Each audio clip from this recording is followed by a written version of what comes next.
Camille. Don't take care. Hope to see you never. Kids are here! Dude, stop acting like you're the number one guy in this group, man. I'm the number one guy in this group. Things are about to get murderous.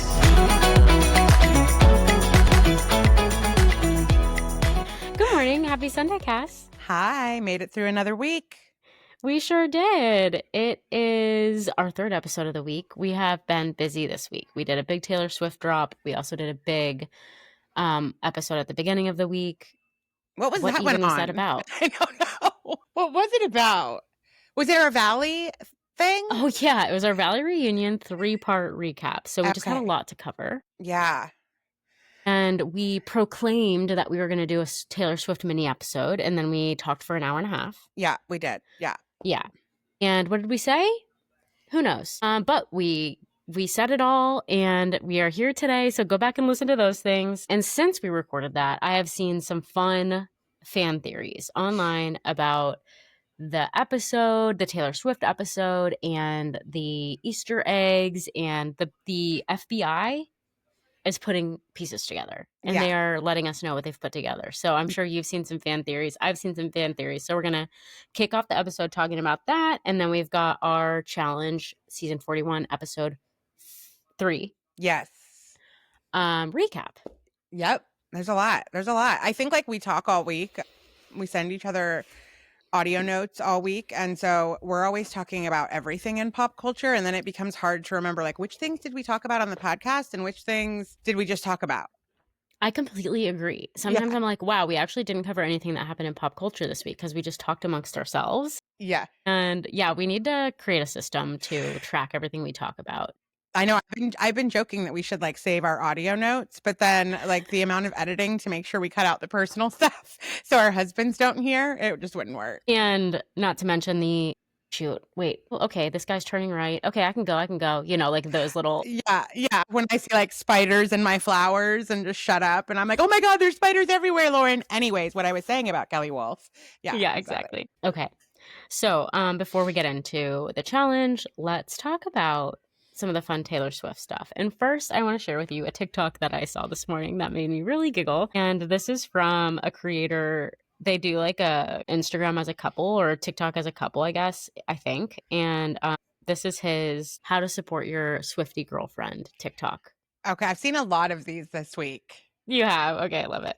Okay. First things first, there are levels to this, okay? So you don't have to go full X Games mode right away. Like listening party, it was Tortured Poets theme. We invited all of our Swiftie friends over. We listened to the album as soon as it dropped, watched the lyrics on our TV screen. It was great. But that's expert mode. Let's start at the beginning. Let's start with the bare minimum level. Day of the release, you listen to the album with her. You don't talk. You don't go on your phone. You actively listen to the songs with her. You ask thoughtful questions. You listen to which songs she likes better. You just engage with her in the fandom process. That's the bare minimum. Next, we have an intermediate level. At this level, it is your job to go out of your way to make this day even more special than it already is. It doesn't have to be huge, just some small gestures. I can think of a few. Make her an orange and green themed bouquet of flowers. Pre-order the vinyl for her if she hasn't already, or one of the variants. Bake her some chai flavored cookies, Taylor Swift's favorite, with TS12 piped on the top. I could keep going, but just come up. So that's Maya and Hunter, and I'll put the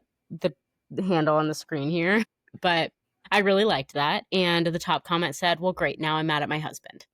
Well, I think like because my poor husband lives with me, this must be part of his algorithm because he's the one that sent me a bunch. Like they're showing up in his feed and he's just sending them to me. Like, this is funny. Because he knows they're true. Yeah, and I hope he's taking notes. Yeah, I think so. I think so. Good. Yeah, we... All right, we'll have Travis talk to my husband because... It needs to get him in the loop. Yeah. I mean, it's a process. We've been doing this a lot longer, Lauren, you know, like... That's true. We've had a lot longer to like, for him to see, you know what, is an easy way to put her in a good mood. I'm going to go with that. So... And it's funny because some of the different theories that came out, like, you know, first of all, I've had a hard week and I'm not going to talk about why yet. I will eventually, but I will say one thing I learned yesterday was that when you're having a tough time, it is so true that laughter is the best medicine. Last night, we went and saw Nate Bargatze on his new Big Dumb Eyes tour, and we laughed so much. It was so funny. It was all new material. The show started at 7, and so all day long, I'm just looking because there's a countdown on Taylor Swift's website, and it ends at 6:59. Yeah. And so I'm thinking like, okay, I'll tell my son to log in, and then my son loses his phone, and now I'm messaging you. I'm like, listen, I'm gonna need you to set an alarm because I want to go enjoy Nate Bargatze, but I am not going to miss what could happen. Yeah. And yeah, then and there's a nothing happened. countdown that drops exactly when the show starts. And Yeah. so you text me and ask me to keep an eye on the website. And just to make sure I didn't forget, because I am so forgetful, I set an alarm, but I also just had my computer out in front of me with the Taylor Swift shop up. And I kept refreshing the page. And then Zach came up to me at like literally 6:59 and started like telling me about something. And I like blanked. And then thankfully he walked away and I was like, oh my God, it's 7:01. And I checked really quick and nothing had happened. Right. Nothing had happened. It's so funny how we are with it. You just reminded me when my husband came home the other day, he didn't know at that time what time the New Heights podcast was coming on. So he came home and he came out back to say hi to me. And I said to him, he was like, hey, and I was like, you have 7 minutes to talk and then you can't talk again for over an hour. And he's like, can I get you on tape saying that? Like, that's so nice. That, Yeah. I'm like, I'm sorry, it's the New Heights podcast. So, yeah, I'm very focused when it comes to Taylor. Yeah, you have more focus than me. I was doing 100 things at once, of course. I was also probably watching something on TV and I was hanging out with Benny's. But I checked the website, nothing happened. Then I went to Reddit, then I went to her Twitter, then I went to her Instagram, and I was like, okay, wait, what did I miss? Because something must have happened. But it sounds like she just dropped new variants, but I didn't even see that. No. So, okay, the reason that we thought something was going to happen was a couple things. So first is when she came to Miami, the one I went to, she did a Instagram where she was like back to work and she like turned in a circle and she was by section A. Okay.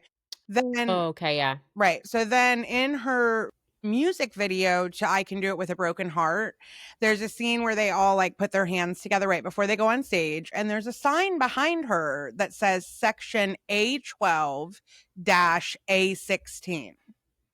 Okay.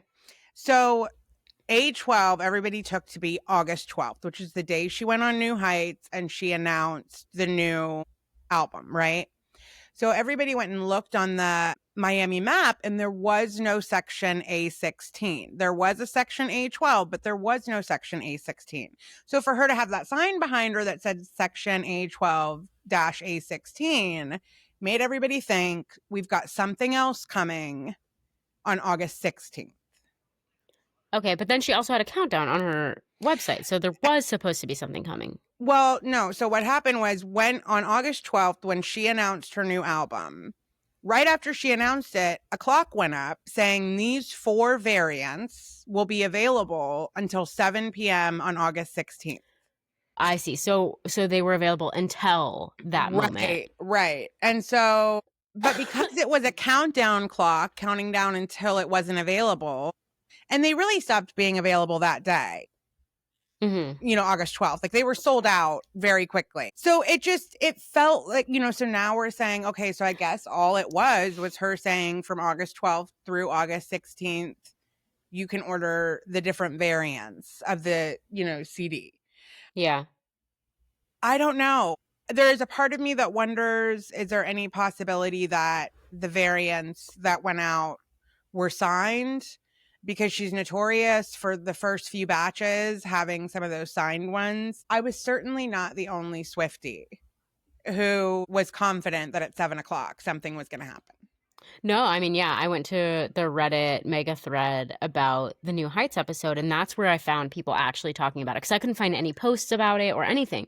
And then I went to that thread and people had recently been talking like, okay, so I guess nothing happened then, or, oh, the variants there. But as long as I didn't just miss a drop of a signed copy of something for Cassie, I'm good. Yeah.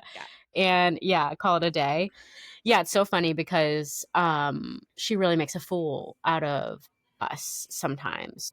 And that's part of the fun, I guess, of being a Swiftie, is that you're following all these little clues. And 9 times out of 10, it's nothing. And you've put together a bunch of, you're in a frenzy in your bedroom, like trying to connect all the dots. And all these people are on TikTok being like, and then in this, she said 12 times. And that means that on the 12th day of the 12th month of the 12th hour of the 12th second, she's going to really, and then everybody's going crazy about it, and then it's nothing. And we're like, okay, maybe we looked into it a little too much.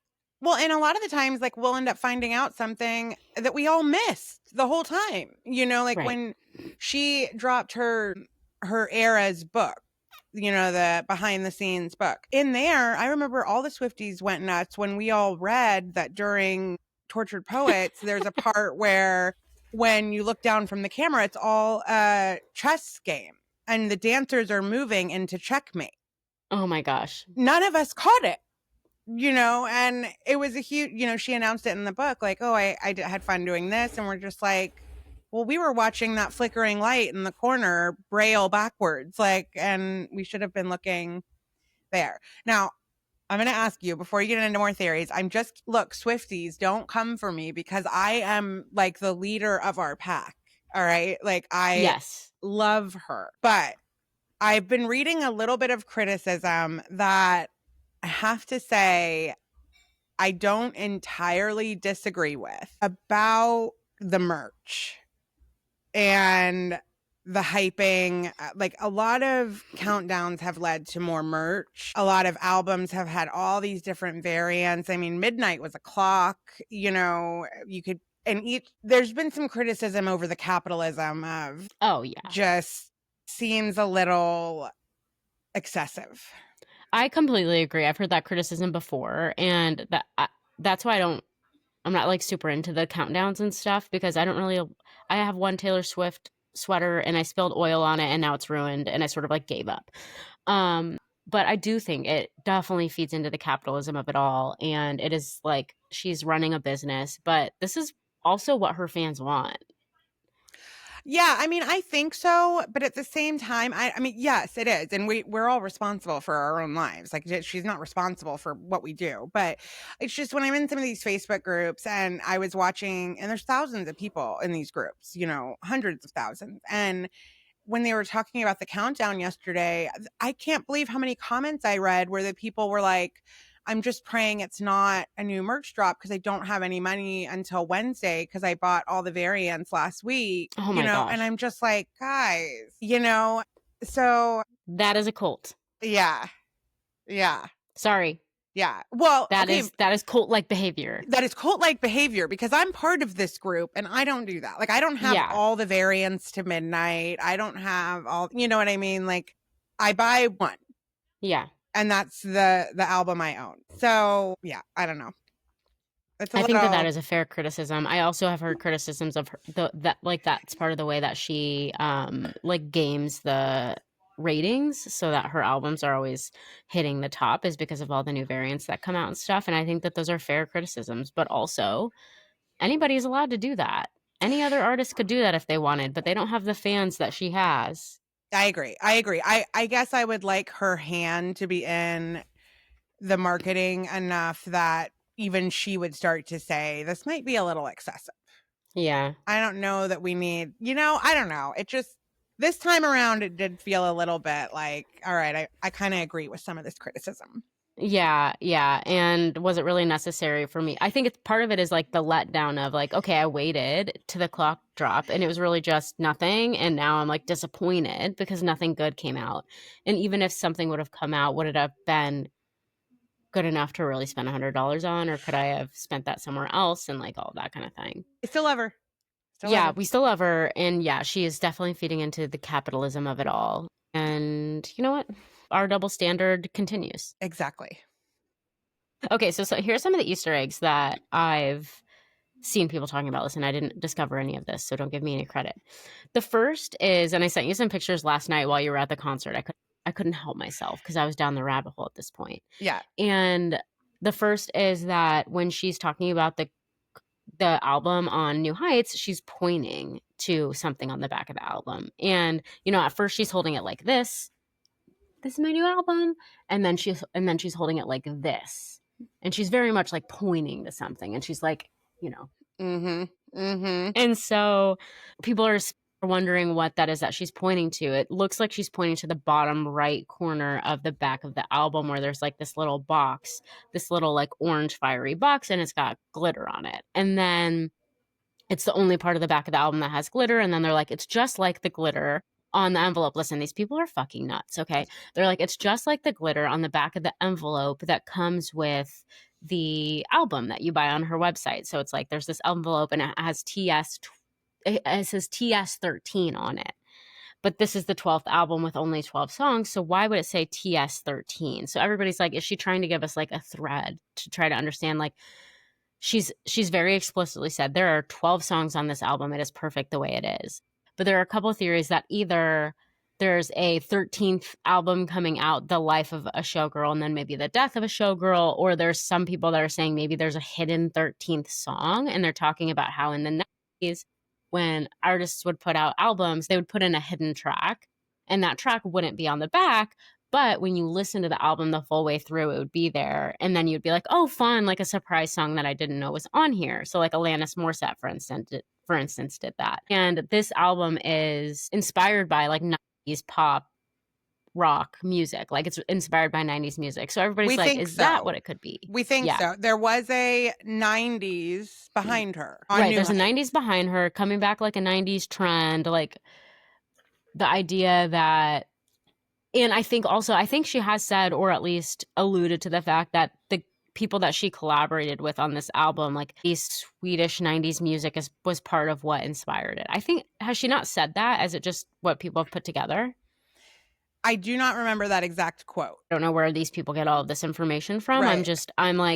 I'm just floating on the top, sort of skimming the surface and trying to get the takeaway. Another thing I another thing that I saw on a TikTok was people think that she might be performing at the Super Bowl. And this is a little bit like the Vegas theory where I'm like, is she above this? But here are the pieces that people have put together, okay? She said the word 47 multiple times in the podcast. And we were like, is she alluding to the Orange Man? Like, what is the 47? But I don't think so. And the 47th city of the Eras Tour was San Francisco. And San Francisco is where is it San Francisco? So the San Francisco 49ers. So I would think so. Yeah. Yeah. And their mascot is Sourdough Sam. And she talked about sourdough a lot. And she said that she thinks about sourdough about 60% of the time. And it is the 60th Super Bowl. And behind them on the wall with all the hints was the Super Bowl trophy on its side. Which I remember seeing that in the preview. And the only thing I thought was everything, we already see these strategically placed things. Why would you haphazardly have this trophy on its, you know what I mean? Like, you wouldn't. Right. You wouldn't. Yeah. So these things mean something, whether they mean this, we have no idea. But those are the pieces that people are putting together about that. Do you have any other comments on the Super Bowl part before I get to the third theory? First of all, there's a lot of pieces that make sense to me for why you could believe this. You know, I guess like I'm almost surprised that I would think that she would wait, honestly, because Travis Kelce has talked about retiring in the next few years. I would almost think she would wait until then, if, you know, assuming they're together, whatever. This just seems weird. Like, imagine if he goes to the Super Bowl. Right. I think it's like people think that she wouldn't want to take away from the spotlight. Is that what you're kind of alluding to? That and just like, do you really want to hear all the things that will be said? You know, it's kind of one of those things where if there's one thing I've learned in 40 years of loving pop culture, it's that, man, the higher you climb, the harder you fall. And I just don't know if I would want, like, God, I'm the star performing at the Super Bowl while my boyfriend is the star on the football field at the like, that's a little much.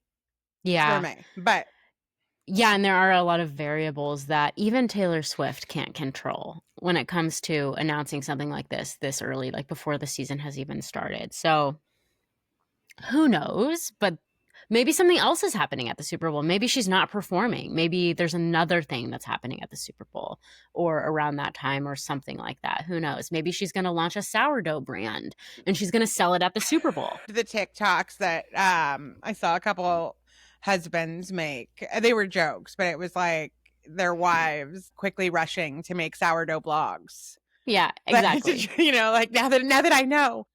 Yeah. And I mean, I'd like to think that she is, for how much she talked about sourdough and the different types that she's making, I would like to think that that wasn't all just for the sourdough Sam of it all. Oh, that's interesting. I feel like she talked about sourdough way too much on a mainly sports podcast for it to not mean something. What's the flavors that she said she was making? There was like a blueberry lemon. There was a cinnamon swirl. I mean, there were quite a few. I'll have to go back and look. Like, I wonder if those are lyrics or something that has to do with the album. Right. Because one of the albums is what, like vanilla and... Yeah, it's like a vanilla perfume. Who knows? It's, yeah, who freaking Literally, knows? who knows? Yeah. Yeah, none of us. None of us. No. Maybe not even Taylor.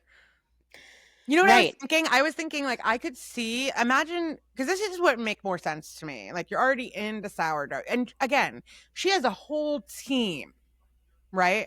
So you go to your team and you're like, listen, I want to tease the Super Bowl. That's what I want to do.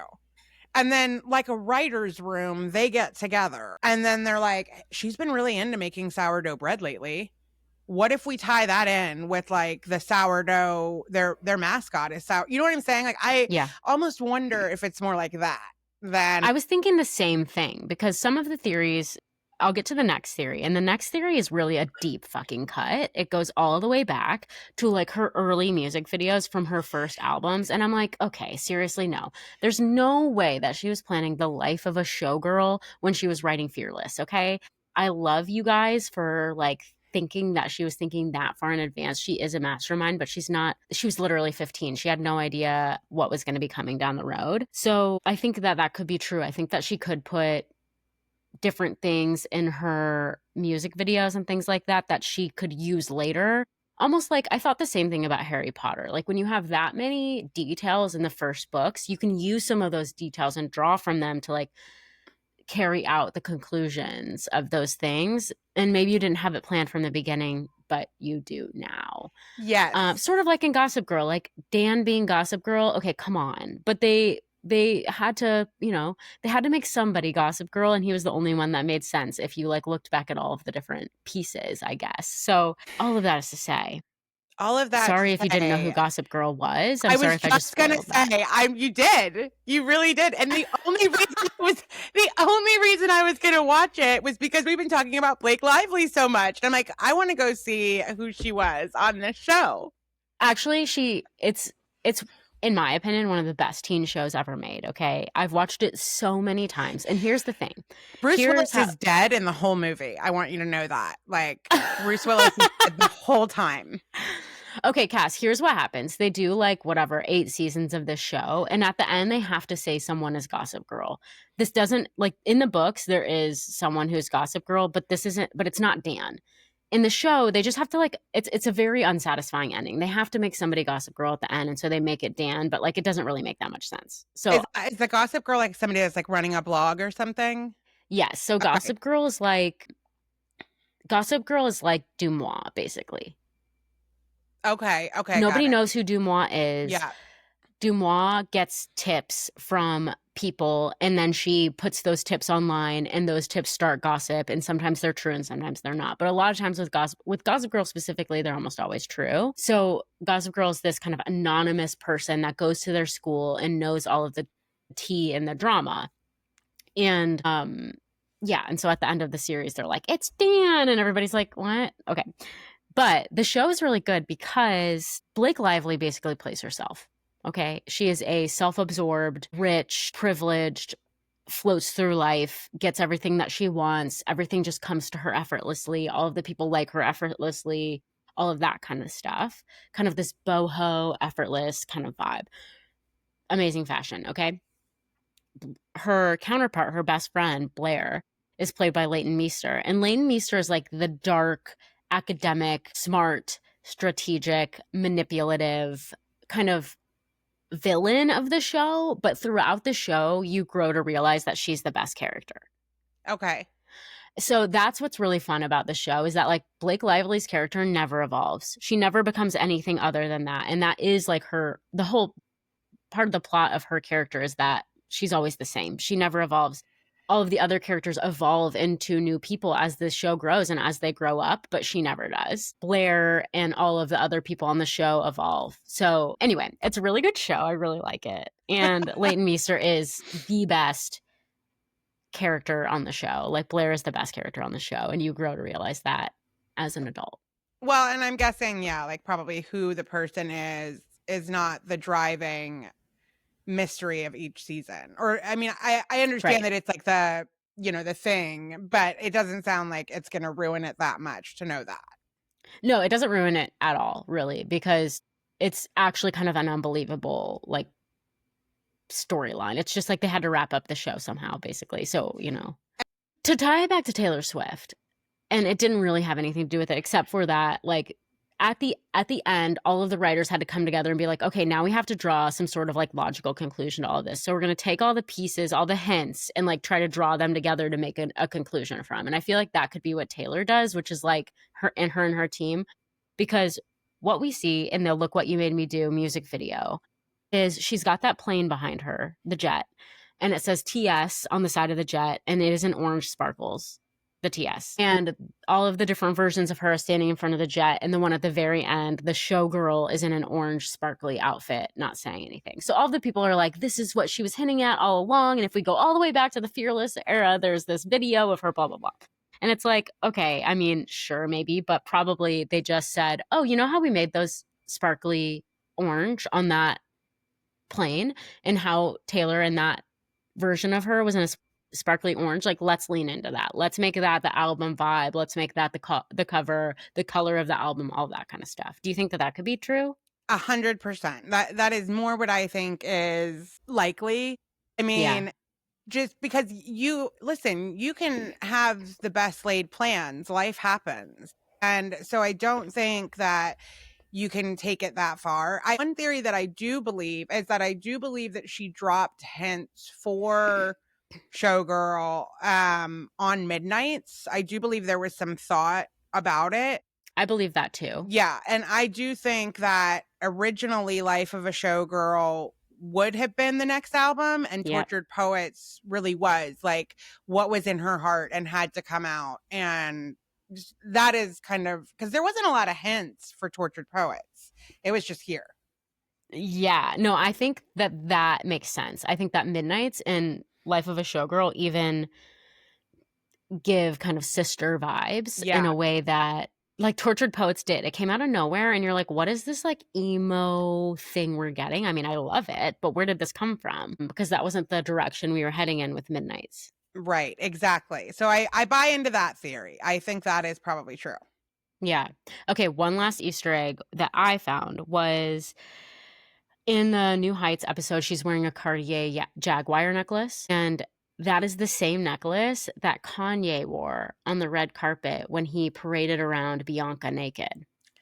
Really? Yes. So when we were talking about the life of Pablo, his album, which we were both like, what's that album called? Not the life of Ye or Yay or whatever. Not the life of Ye. Right. By the way, that album is also orange. Did you know that? I did not. Yeah. So his album, The Life of Pablo, is orange.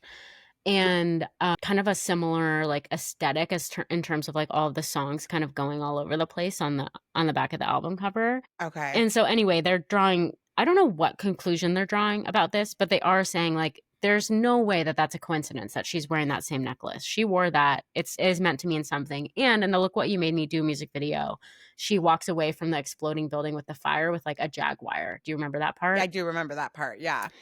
So, and not that she was planning that, but it's just some interesting little Easter eggs that might mean something. Possibly. I am of the belief that I don't think she's going to touch the Kanye of it all or want to again. I think she said everything that there is to say. And I also think that she's the kind of person that, I mean, God, his life has spectacularly exploded. She doesn't need to say anything. Don't think that like Karma took care of every bit of that. And she strikes me as having that personality to be like, well, I don't need to, but Yeah. I could be wrong. I mean, Thank You, Amy was like 7 years later. Who knows? One more thing I just remembered too was people think that the 13th album or the 13th song, whatever that is named Violet. And people think that because I think it was like every variation of the album had a name that was a song title except one. Correct. And that one was Violet or Violet Eyes or something like that. It was Violet. Yep. Yeah. Yep. And now I don't remember. I did order one of the variants of the 4 and I have no idea which one. So I'm going to find out. Like my receipt is just like, I think it says like variant. And I'm like, I just like randomly clicked and got one. So okay. Yeah. Well, we will see. Yeah. Maybe it'll be the Violet one. And maybe that's the only one that has the extra track or something. Yeah. That would be cool. I know. Okay, so let's wrap up the Taylor Swift of it all. But I had to get all of that out because I went into that episode feeling unprepared with no Easter eggs in my mind. And I felt as though I didn't bring my best self to that episode and I needed to course correct. So this was my best self, bringing all of my things that I've learned. Very good. And I also think you listened to it. Like, look, this is not a multitask event, Lauren. You can't cook dinner and listen to you got to be all in. I know. Laser We focused. had too much. Yes. We had too much on our plate last week. It wasn't our best work. No. And by we, I mean me. Okay, so let's get into the challenge. All right, let's do it. Okay, so this season is shaking up to be fun. And as a never watcher of the challenge, I'm loving the drama and I'm living for Olivia and Bananas rivalry. I want her to eat him alive. Yes. Ditto. Did you know? So I didn't realize like Olivia and Theo are a couple. Yes. And they're having a baby. Yep. And they alluded to the baby being conceived during this episode. Yeah, during that party. Yeah. I saw that on Reddit and I was like, okay, adorable. Yeah. Also weird. I don't need to know that much information, but like I still did love it. Yeah. It's like cute and TMI. Now I'm just imagining where you guys snuck off to and all that, but okay. Seriously. Yeah. Like how come we didn't get any footage? Right. There's cameras everywhere. Yeah. I didn't know that they were dating. Did you know before this episode that they were dating? No, I didn't. I mean, they did mention it in episode 1 once I like looked, because I'm like, did I? But again, and it came up a couple times in that elusive episode 0. Okay, great. Okay, so that's a little bit of the gossip then that you've seen online. I've seen a couple other little TikToks and stuff from some of the challenge people. I will get to those at the end. Okay, so this week we start with them picking. So we get Lekka and Leroy, Turbo and Izzy, Olivia and Justin, Will and Nani, America and Bananas, CT and D. And by the way, I was wondering, did CT pick D just to like nudge at Bananas a little? Probably. Love that for him. Yeah. It is just fun to watch like people terrorize Bananas because he comes in with such an ego and such a they're there because of him kind of vibe. He is the challenge. He is the fucking challenge, baby. And so it is fun to watch them like needle at him. Jeremy and Anissa, Ashley and Jake, Cedric and Michaela, Leo and Aviv, Nia and Gabe. And Gabe is irritated by this. He is irritated by being picked last. He's got a little bit of a chip on his shoulder at this point. We get Cara, Maria, and Ben. Ben says he's always wanted her as his partner. He came into this wanting her as his partner, so he's excited. Yeah. This was the most I'd seen of Ben. I was like, who is that guy? Same. There was like a confessional. Like he said something in a confessional. I'm like, are you even on the show? Who are you? I don't know. Yeah. Is this a producer? What's happening? But I like him. He's funny. Yeah, he is. I wonder if we're going to see more of him now that we're seeing him on the screen. Sometimes I don't know how they do it on the challenge, but on other shows, a lot of times they'll show you early on who's going to go home early because they save all the characters that you're going to see a lot of until a little later. So they kind of like hide them off for a bit. Yeah, I agree. Sydney and Gay Derek. I don't know how else to That's all you can do. differentiate. Yeah. Theo and Adrian, and then Tay and the other Derek. So I was also surprised that Tay got picked last, considering she crushed the challenge last week. So I'm wondering a little bit about the strategy of picking partners here. Do you have any insight into that?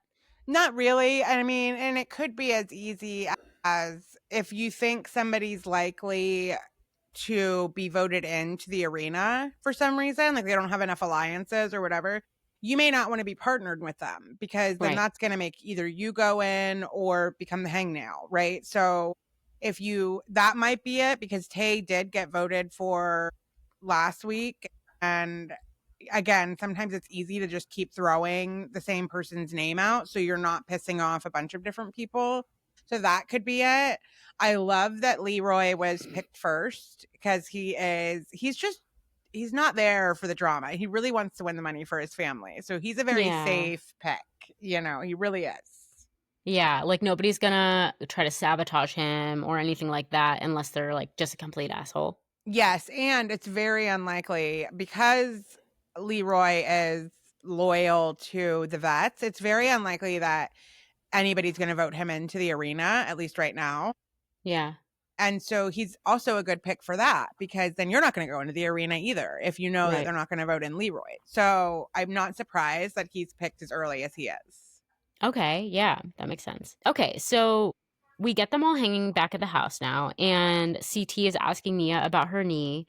And I was a little confused throughout this episode. I felt like I was getting a different story, and then I read some online about whether people in the house knew that she had a knee issue or not, because they all gasp whenever she gets like, you know, she can't do the challenge later, spoiler alert, but I was like, they had to have seen. I mean, her knee is wrapped. She's probably been hobbling around the house. Like, they must have known.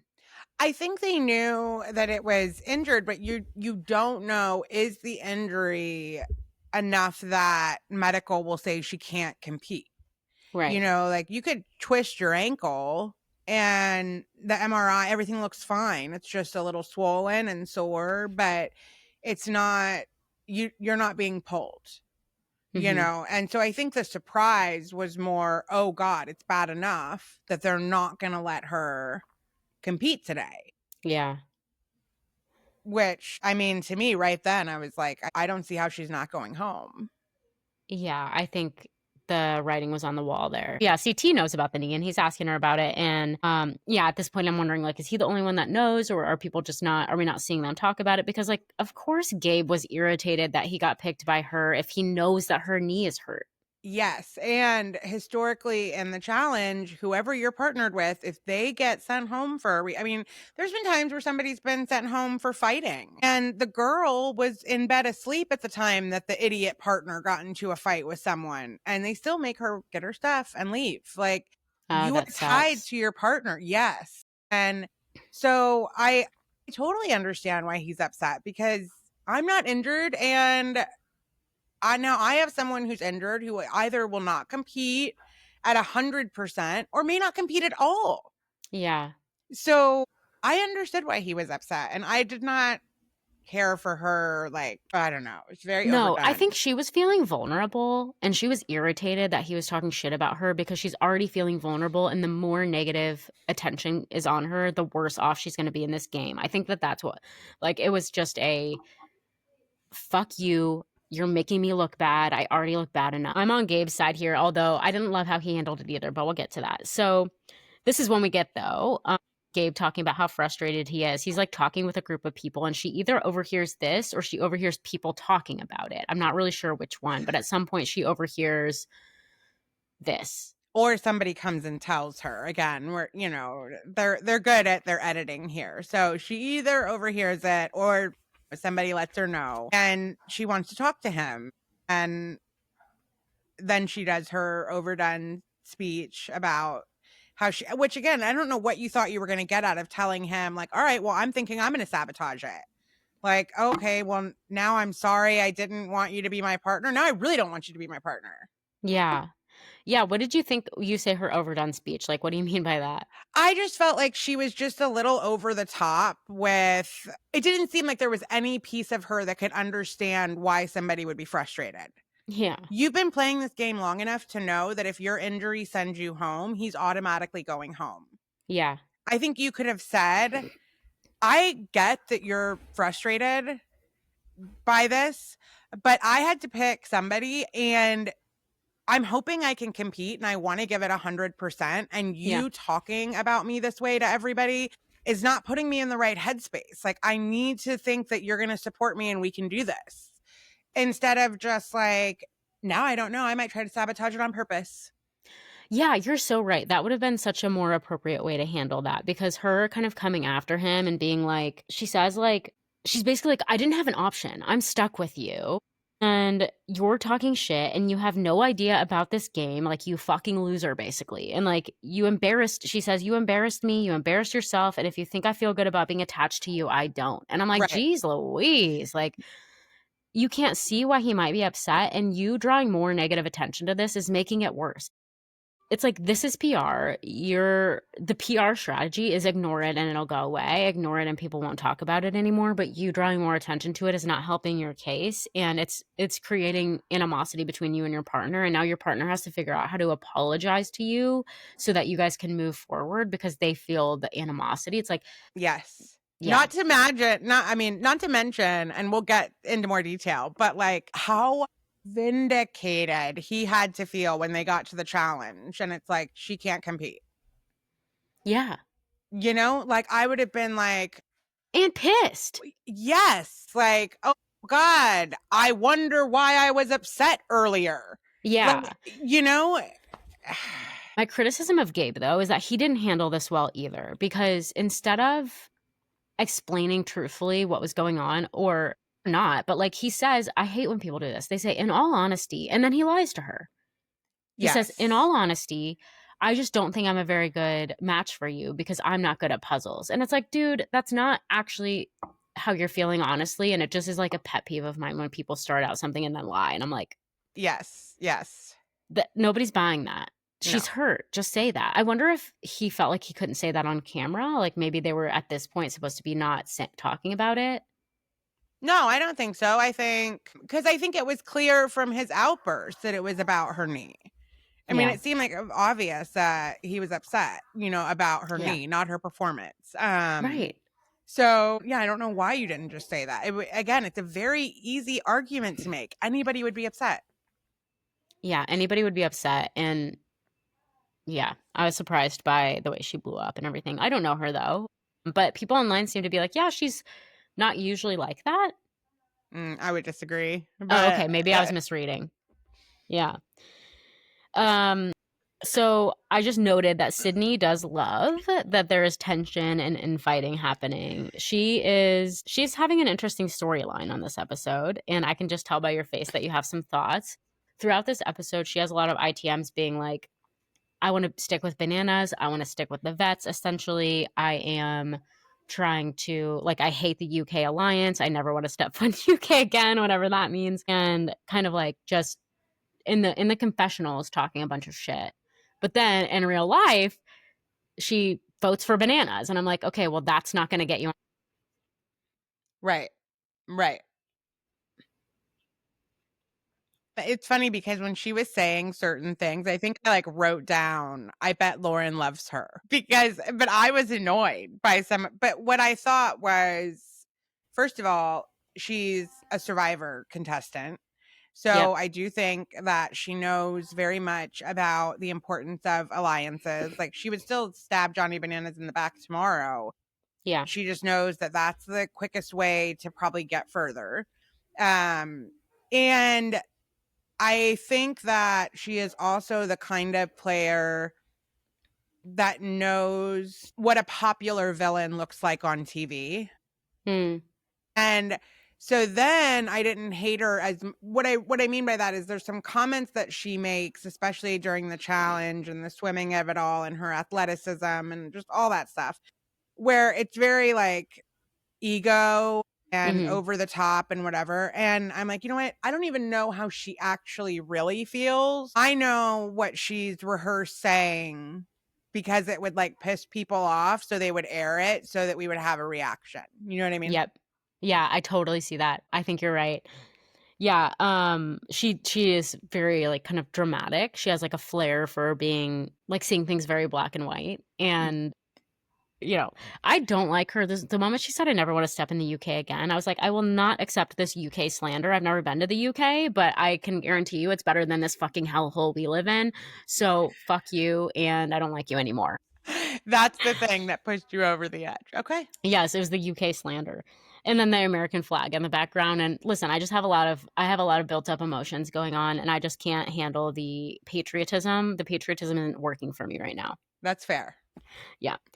So they start the day party where it's Derek's birthday party, and everybody's dressed in Speedos. They're playing music. They're eating meat. They're drinking martinis, and they're raging. They're playing games, and they're hitting a pinata shaped like a dick. Yes. Yes. And I loved CT in this moment saying, like, because he's been playing this game a long time. You know, he's like, when I think of the challenge, these are the kind of moments that I think of, you know, is Yeah. just having fun together. I love Yeah, that and I'm for glad him. we see this. I want to see a combination of challenges and stuff, but I actually like the interpersonal stuff a lot more. I like watching them get along, party, watch who has chemistry, watch who's talking to one another, like all of that kind of Yeah. stuff. Yeah, I agree. Yeah.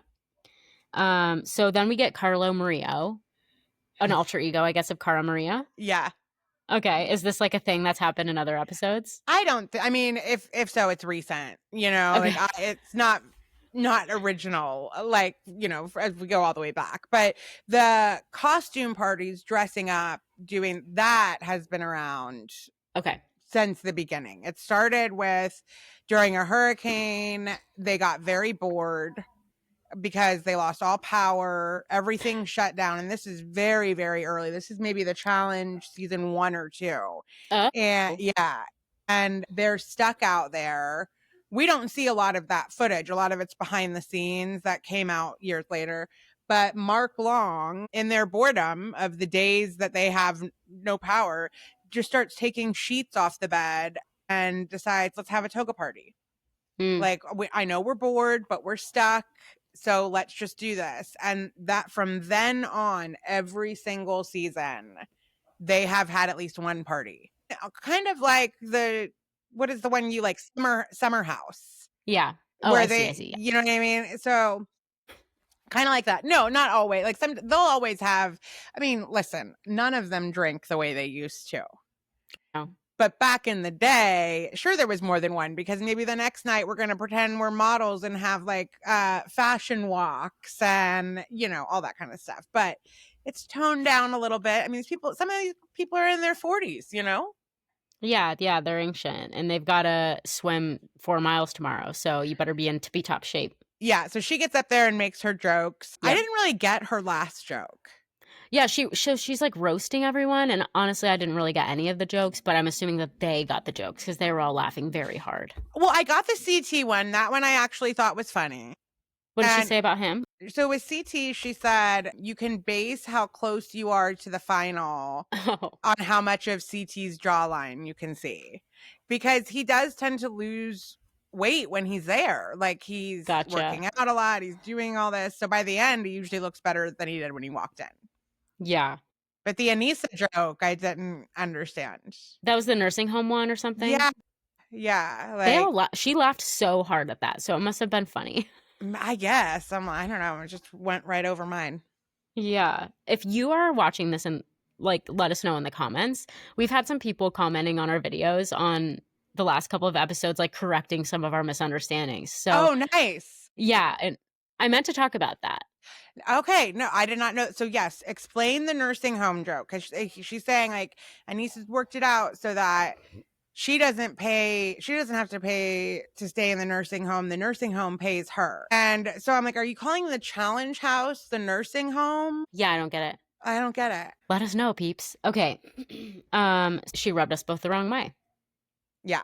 I think that there's a divide amongst the people on Reddit about whether they were like on her side or not, but I think like I'm on Again, two things can be true. You can like not love the way Gabe worded it Yeah. when he was complaining. You know, Yeah. you can not love that, and also not love how she felt like it was that ridiculous for him to be upset. Totally.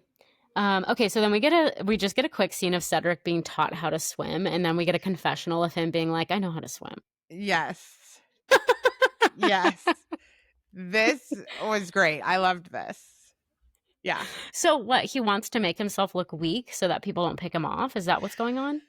Okay, here's my theory on what actually happened, because editing, you know, this was a good little story to tell us, but here's what I actually think happened. He does say that he can't float.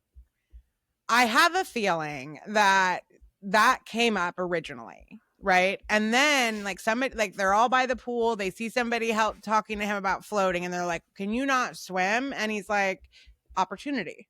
No, not well.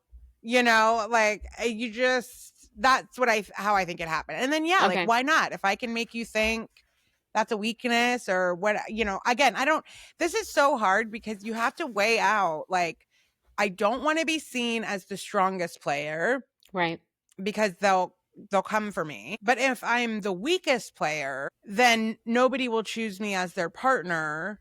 And I need someone who's unlikely to get voted in to, you know what I'm saying? So yeah, constantly trying to figure out which way to go.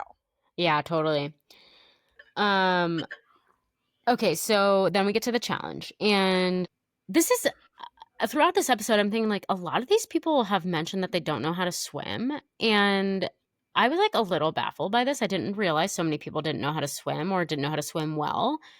I grew up swimming, and I imagine you guys did in Florida, like your kids did.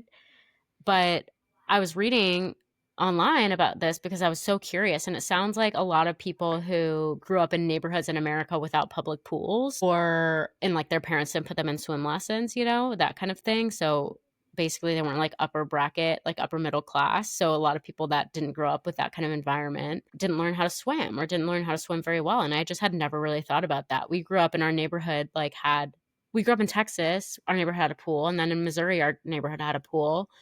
So I guess like we got lucky in that way, even though we were not upper middle class, but we just like learned how to swim really young. Yeah, I actually think that it's so, when you live in an area where there's access to it, you just don't think about it. But I grew up in Colorado, and I didn't learn how to swim until I was, an older child. You know, my dad tried to put me in swim lessons, and I absolutely hated that. And that was only for one time. And the only reason I learned how was because literally the only reason I learned how was because every summer we came to visit my grandparents who lived down here in Florida. Yeah. And they had a pool. Yeah. And so my grandpa would focus on trying to get me to take off those damn water wings and swim. But I was older. So I can see that if you live in like the Midwest, like it down here in Florida, that seems so crazy when I see it on TV. But every other house has a pool. It is so miserably hot here. But if you live in other places, it's not that common. Yeah. So I know exactly what you mean. Every time I hear it, I'm surprised. And then I step back and I'm like, you know what? If you're raised somewhere different, if you don't have access to it all the time, why would you know how? Yeah. Bananas is talking about America and how he's glad he's with her because she doesn't have a good alliance with anyone. And yeah, he definitely like has a strategy going into all of these picks, and that makes sense since he's won 7 times. We hear a lot of times during this episode. Yes. Or it felt like a lot of times. And so yeah, that was his strategy picking her. Gabe and Nia aren't allowed to compete. This is when we find out that her knee is too injured, and they announce that she's not allowed to compete. All of the fanfare around the knee just for her to not be able to compete in anything this whole episode, I was just like, I don't know if this is always what they do when somebody is injured, but why do the whole presentation of the arena later and have them come down and talk about what the challenge is going to be and then be like, so anyway, we're not doing the challenge? Well, and I don't know. Sometimes I think it's because it's like they have, I'm sure, well before they show up at the location, they've storyboarded the season. Yeah. At least with what we're going to be filming, what we're going to be doing, yada, yada, yada. So if you send her home right that second, Like, let's say they sent her home right then at the challenge. Like, it turns out you can't compete and you're out. Okay, then what do you do with like the other guy? What do you do with the arena that night? What do you do? So it's kind of like, we're just going to keep going through the motions, guys. Yeah, that makes sense. Then, you know. Yeah, I guess that makes sense. So, so we found out that they're not going to compete. Gabe is, of course, deflated, but I think probably expected this to some extent. And at this point, they're not sure. Like, is this going to mean we're in last place? What does this mean for our game? We don't know yet. I don't know if there's a typical way that this usually goes. Yes, it means you're in last place. You were just disqualified. You couldn't even compete. Yes, you are in last place. That's not anything you're thinking about. And like, props to Gabe, because I'm telling you, he was a better man than me in this moment, because I would have like turned to her and been like, so I had no reason to be worried, right? Yeah. Thank you. Yeah, for real. So, yeah, we learned that this is when Sydney talks about being an endurance athlete and just learn how to swim. And then they start kind of doing the competition. Derek is the one who we saw in the previews yelling, help, help, but it ends up being fine. He like swims underneath it. And it was sort of just a dramatic moment. I don't think anybody came in there with him, because it did seem that if the scuba diver made it to you, then your team was DQ'd. I see. Okay. So I didn't see, because he was able to continue, I'm guessing that he never actually needed the oxygen or the help, because if you got any help from them, you're out. Yeah. And a couple people did get DQ'd because of not being able to do it. And just to take...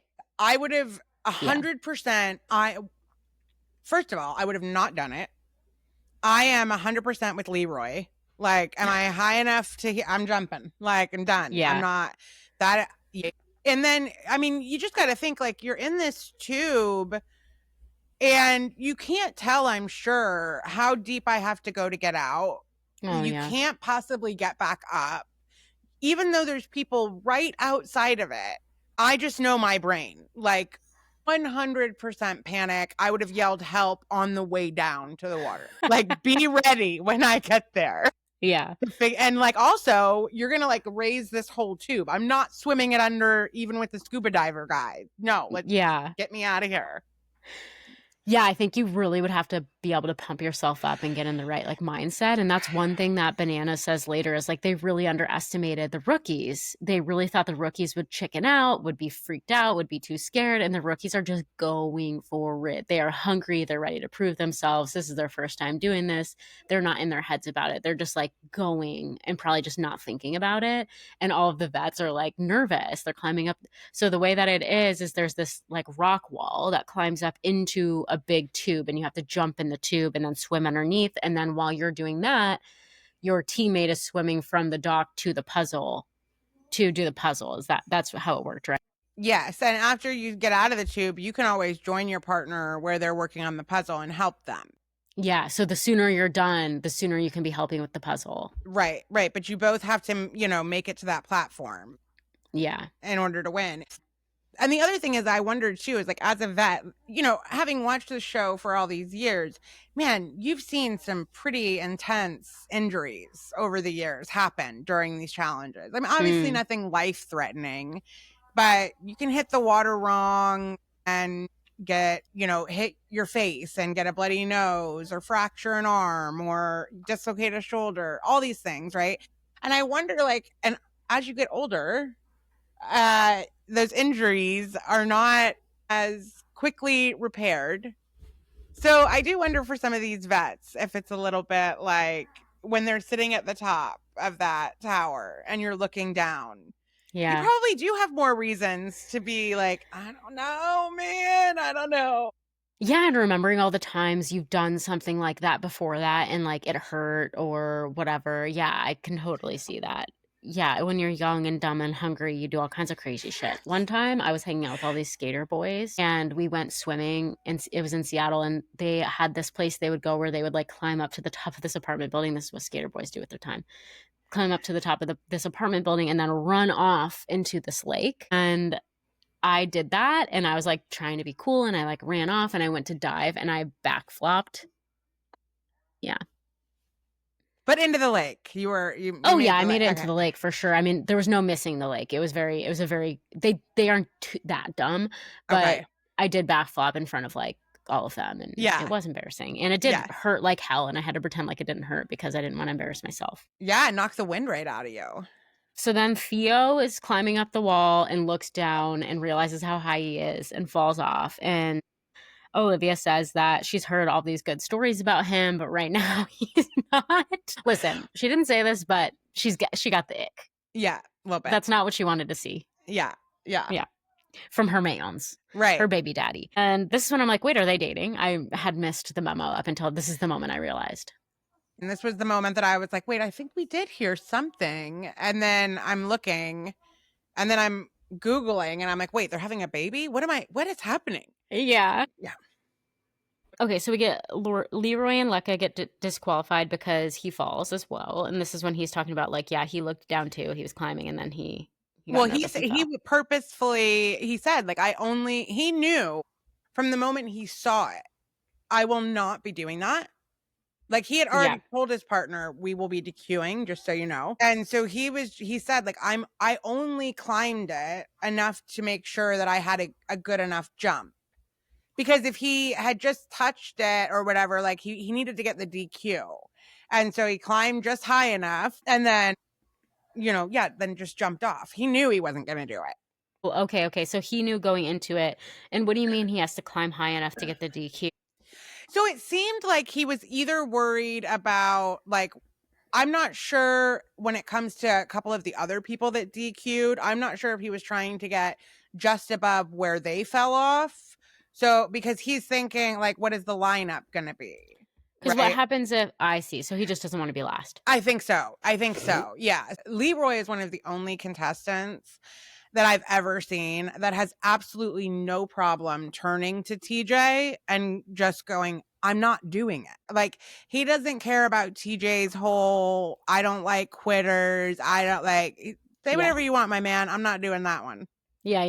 And that is one that he's not doing. That's funny. He's a confident king. He knows his strengths, and he's not going to let anybody make him question himself. Nope. Yep.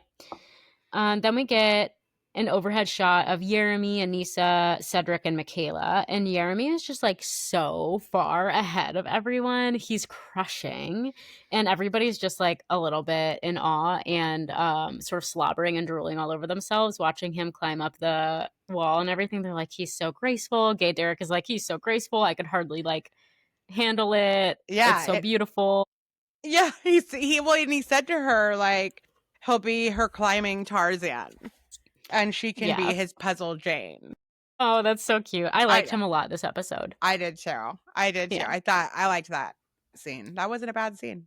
Yeah, but then he gets kind of pissed at Anissa because he's like, I thought she was a puzzle queen and she's not getting this puzzle. And he was kind of irritated with her about that in the confessional. When you give that much of a head start, you know what I mean? Yeah. Like, when you're out there crushing it.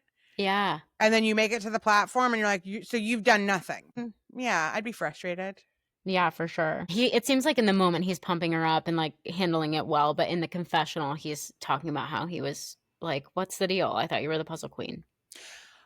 Well, okay. All right. Sorry. Let me back up. And maybe now that I think of this, we probably should have thought of this sooner and discussed it because it matters. Okay. When you think about this particular challenge, really the only point of it is the points.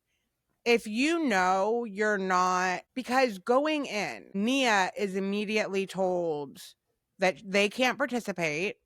Yeah. And TJ tells them right then. And so you will be going directly in to the arena. All right. The next group that goes into the arena is the group that's voted upon. Yeah. Okay. So usually when you go to the challenge, you're trying to make sure you're not last because you don't want to go into the arena. Yeah. But there's already somebody going in. So all that matters is you want to get more points. Right. So if you're not what I mean by that, it's like, I don't think the stakes are so high for Leroy deciding to DQ. Yeah. You know what I mean? Like, you're not worried about, it's not going to mean anything about other than the points, which we don't even know what they mean yet. Okay. So that makes sense why some people were like, I'm just going to jump. Yep. Okay.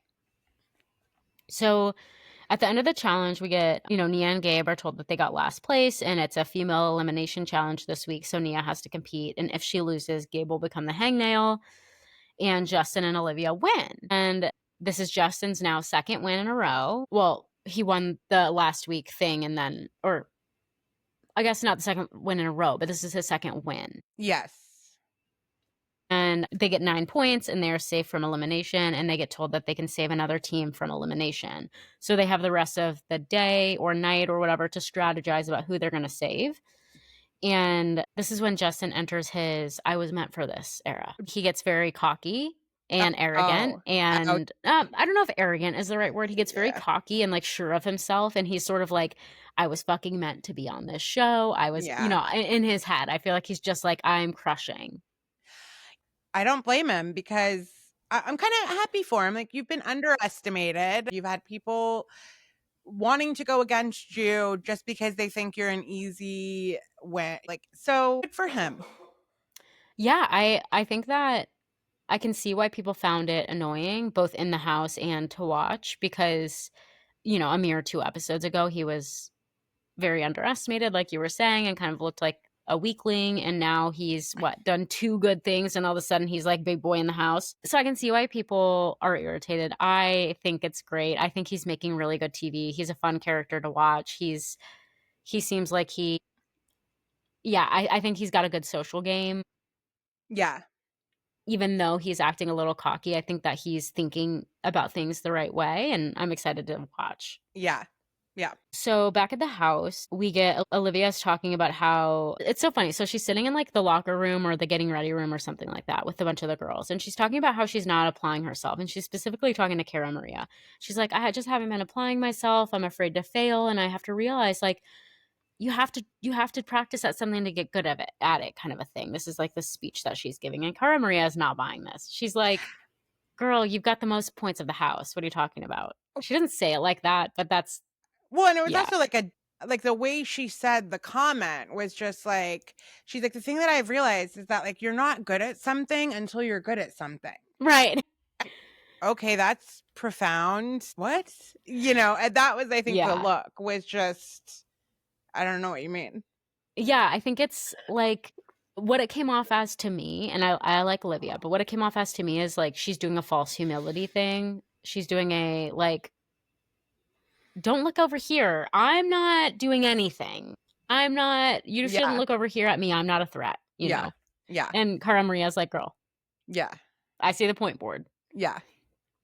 And so, yeah, she's the girl with the most points right now. And she's actually tied for top with Johnny Bananas. That's what we find out in this moment. God, Johnny Bananas. Okay, so then we get to the after party. This is when they're all hanging out at that bar. And Justin and Olivia are chatting strategy with Nia at the table. So Nia has inserted herself into this table, probably wondering who she's going to face off with. She's trying to figure out, like, she's putting in a word with them, like, this is who I want to face off with, kind of a thing. Is that how you read this situation? Yes, and that happens every time. Like, whoever's going in automatically tries to make sure you get into the ears of, the people that have power and make clear what it is you want. And depending on if you have a good enough alliance, then they'll fight for the thing you want. Yeah. So that made sense. Yep.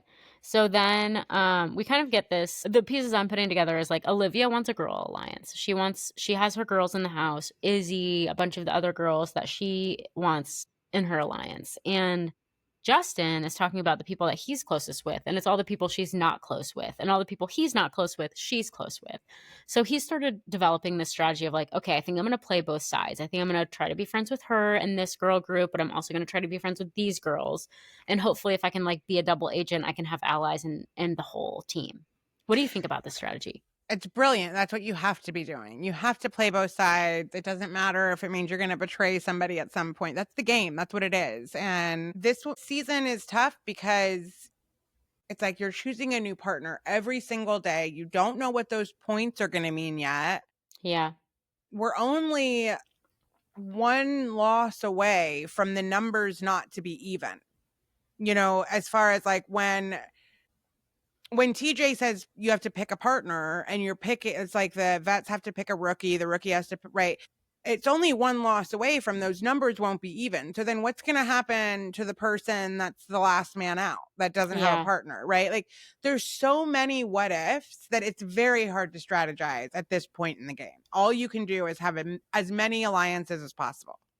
Right, which I think is why, is it America's strategy or Sydney's strategy? I'm actually getting them confused. I think it's Sydney's strategy of like, she doesn't have very many friends in the game at all, it doesn't seem like, and I don't think it's going to play in her favor. I think she's probably kind of screwed.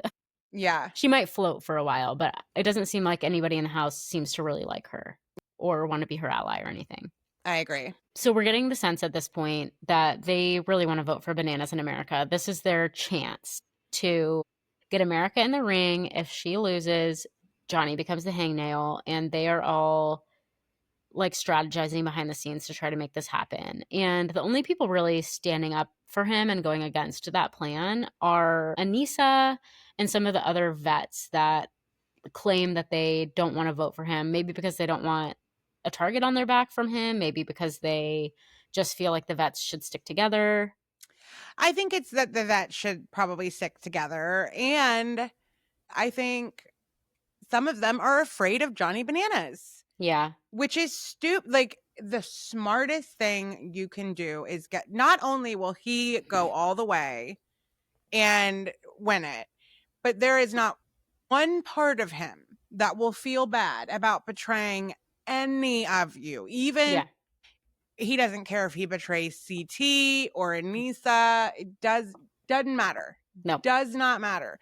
You have got to get him out anytime there's an opportunity. Like, yes, he's won 7 challenges, but I remember some pretty big arena losses. And so it almost seems like, not that he's afraid of the arena, but he certainly wants to avoid it like the plague. Like, he's not one of these, like, I'll go in there and prove I deserve to be here guys. Yeah, totally. He's a little scared. He doesn't want to get embarrassed. Yeah, he doesn't want CT to humiliate him in front of everyone. Oh, God. It gives me I do joy. see also a possible strategy of the vets wanting to keep, or anybody wanting to keep Bananas in, because that makes him an easy target so that they aren't the target. So I could see that too, where they're thinking like, as long as he's in the game, nobody's looking at me. Yeah. Unless I'm his partner. Yeah. Yeah. I agree. Banana says something like, just because I've won 7 times doesn't mean they have to come for me. And it's like, he just had to get that in there. He had to remind everybody that he's won 7 times. He is like the guy that's went to Harvard that you don't have to worry. He will make sure it comes up in every conversation. Yeah, like Harvard, never heard of it. Right. Yeah. So then we get this confessional of America saying like she's sitting alone at the bar. Nobody is talking to her. So she concludes appropriately that means they're talking about her, and it's making her nervous. As it should. Yeah. And Leroy at this party is coaching Gabe on how he should talk to Nia, how he should apologize to her, and they're kind of having that little like strategy session. And yeah, we've got like a couple different groups gathering here at the party. We also have a group of a bunch of the rookies talking to Michaela, and Michaela's like coaching them on what they should do. And we get a lot of confessionals from Michaela this episode. She's very direct and straight and to the point about things. She does not seem like she's ever laughed at a joke in her life. She does seem like she feels like she knows how to do this. And if they just listen to her, then they'll know too. Right. This is also when we like see Turbo giving advice on relationships. Yes, we get Turbo talking about what exactly was he saying? He was talking to Theo about, because remember Olivia had kind of joked about Theo during the challenge. Yeah. And so Turbo's like talking to Theo and explaining relationships to him and like the importance of being like alpha and like getting out there and winning. That is so funny. Turbo is a good character. I liked him a lot this episode. I did too. I was reading about him, and because I'm not familiar with him, he was on Survivor Turkey because he's from Turkey. So he was on their Survivor and won twice.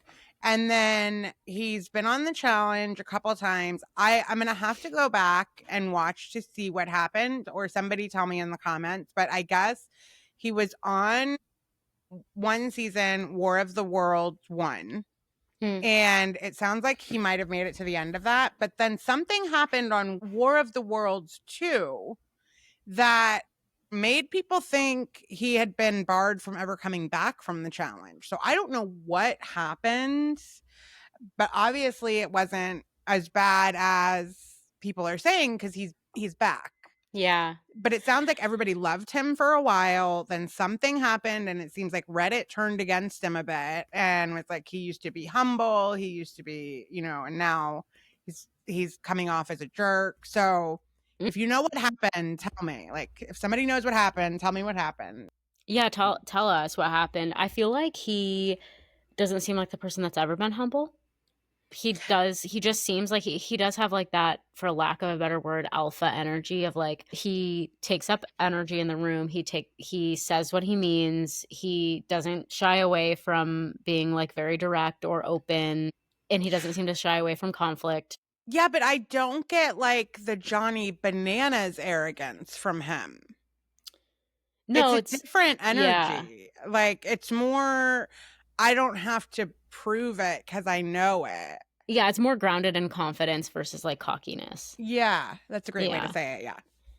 So Michaela's coaching the rookies on strategy, and she's basically like, this isn't like a game of who likes each other more. This is a game of strategy. So you guys don't need to like each other to strategize and ally with each other. And somebody was like, yeah, this isn't Friendship Island, which is a reference to how on Love Island, a lot of times like all the guys will just hang out together and like not hang out with their girlfriends or whatever. They'll not hang out with the girls. They'll just like bro around.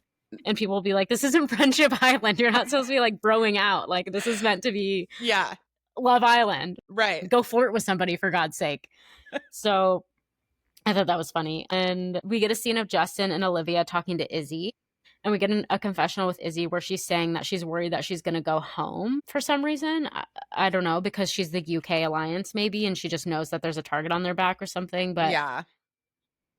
Justin says that he wants to put like the water under the bridge with them and just like protect her this time. And he explicitly says, like, if I scratch your back here, I am expecting you to scratch my back when the time comes. And she agrees. I thought this was interesting, and Michaela makes this point later, but like, it didn't seem to me like Izzy was on the chopping block.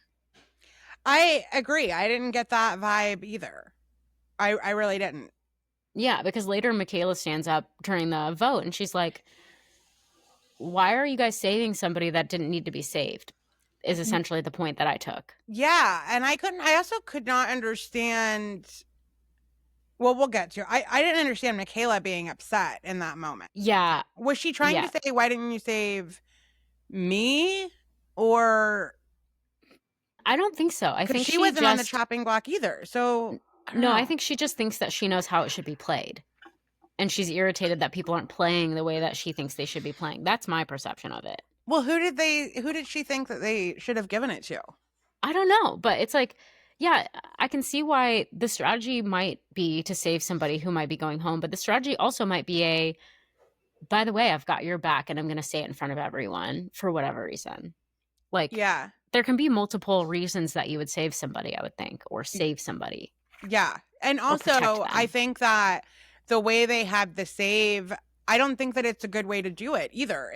Like, other seasons, they've done this better, where when they go to vote, let's say they have everybody vote, then after everybody's voted for who's going in, then it would come out who the people had decided to save. No one would know until the vote. Okay. And then if the vote happened to, like, they had voted for the person that they had chosen to save. Gotcha. Then there would be like a twist of like, now they get to decide who's going in, or the people that got saved, like something like that. It feels very anticlimactic when you make it so that like, I get to tell you guys before you vote who you can't vote for. Yeah. I don't know. Like, you'd always have like a second in mind. It just seems like that could have been done better. Doesn't seem that powerful. Right. Unless you're saving somebody that you know, like, unless they said, we're going to save Bananas. Right. Right. Like, Yes. somebody who's got a bullseye on their back. That's when that's like a powerful move. Otherwise, it's really just saying out loud who's in your alliance. Yeah, exactly. Kind of. Yeah.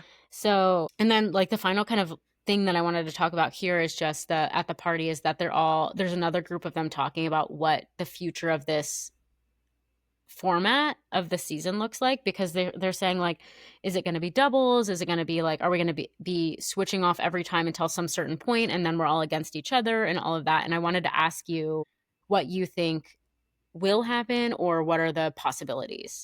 I mean, it could go a lot of ways. So I would say when they've started to do this thing when you get to the finals, where it's usually either every man for himself or teams of two is usually the final. It used to be the finals would be like 2 teams of, 5.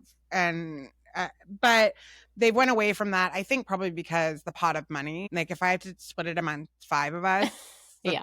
Not gonna, I can buy like 10 sandwiches at Something About Her and then I'll be broke again. Exactly. So, no, if we're competing for $500,000, then I'd like to be every man for himself. Thank you. They've done everything imaginable in the last 20 years to how they're going to shake it up. I would imagine these points are going to come into play when the numbers become uneven. Okay. Instead of the final challenge. I have a feeling it'll be something with that. That's going to help you. The numbers between the men and women, or the numbers between the vets and rookies? The vets and rookies. Like when he tells everybody to pick new partners and you get to a point where a vet can't pick a rookie because there's not enough of them left. Yeah. Then what happens? Yeah. I imagine the points will play in at that point. But, I mean, right now, I think the rookies are just going to be picked off. Okay. Yeah, right. And we'll get to the round. The traders call the round table, or what they call the jury, I think. Yeah. Yeah. So, but first we get a little more strategizing. We get back to the house the next morning. They are not looking hungover, which makes you wonder if they're drinking enough. Right. Which is what Derek, it's like when they're doing that challenge, Derek is like, all right, these rookies need to start drinking more. Because I think the vets, again, like some of these vets are in their 40s. I bet you they're not drinking very much. Yeah. Like they're either, some of them have gotten sober. Some of them have just played this game long enough to know I cannot compete if I have gotten shit-faced. Once you're like, I think over 35, a hangover hits you way different. Right. Yeah, I feel like I would be drinking martinis, aka like water with like an olive in it or something, and pretending I was drinking martinis. I think that'd be my strategy. Yes. But see, the problem is that I think a lot of these rookies, when the challenge started, I think they were there to have fun and win some money. Right. But now, like the rookies that are coming in, you have people that want to be career players and make money off of this. And so they're training like athletes and they're coming in prepared. And Derek needs them to just have a little fun. Yeah, for gosh sake. Have some shots. It'll be fun. Yeah, I want to see you puking tomorrow morning. Yeah. I know that if I was in my 20s on this show, I would 100% be getting wasted. Oh, I wouldn't be able to stop myself. Are you joking me? Well, and I did look to see how that worked as far as like, because they used to drink way more, and they are not nearly as strict as Love Island, but there are like a ticketing system and an amount of alcohol that they're allowed to have now. They can still drink quite a bit. Yeah. But nowhere near where they used to be able to go. Gotcha. Okay. All right. So we get back to the house, and this is when we see Olivia and Gay Derek talking to CT and basically telling them about her hangnail plan. And CT is like, bravo. CT just absolutely loves that there is no target near him. He is being, I also read on Reddit that during this season, he was the cook of the house. I read that too. Yes. Yeah. And like, he's brilliant. Like, listen, I feed you guys. I look completely unassuming. Yep. I'm not nearly as tough as I used to be. I'm nice. Yep. It's just keep me here. Bravo. Yeah, nobody look over here. Yeah. Good job. Good thinking. Which, I like your plan. Yeah, and that was a good strategy. He did that same strategy on Traders. Yes. And it got him to the end. Yes. Yeah. So Sydney says that she doesn't like cliques. This is when we get a confessional of her being like, I don't like cliques. I see cliques forming with the girls and I don't like it. And this is when she trashes the UK and she says that she doesn't like Olivia and she wants to break up that clique and that her loyalty is to Bananas, basically.